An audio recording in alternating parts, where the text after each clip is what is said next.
যাদবপুর পাটুলি এলাকায় গোষ্ঠীদ্বন্দ্বের ঘটনায় দলের দুই কাউন্সিলরকে তৃণমূলের শোকজের মধ্যেই গড়িয়ায় তৃণমূল কাউন্সিলরের অফিসে হামলায় 3 জন আহত হয়েছেন। আক্রান্ত হয়েছেন কয়েকজন মহিলা। খবর পেয়ে নরেন্দ্রপুর থানার পুলিশ গিয়ে কাউন্সিলরের কার্যালয়ে তালা ঝুলিয়ে দিয়েছে।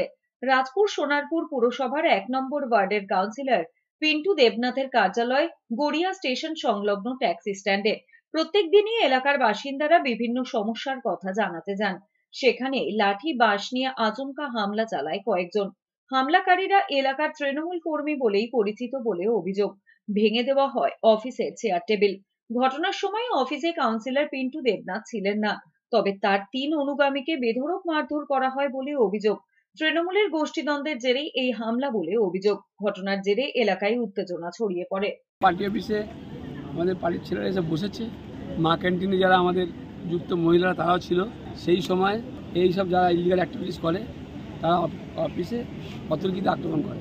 3টে ছেলে, বাপি হাজরা, রাজ ডাকনাম শফিকুল শেখ এবং প্রতাপ মিশ্র, 3 জনকে অত্যন্তভাবে মারধর করে। তারা পিয়ারলেসে মৃত্যুর সঙ্গে পাঞ্জা লড়ছে।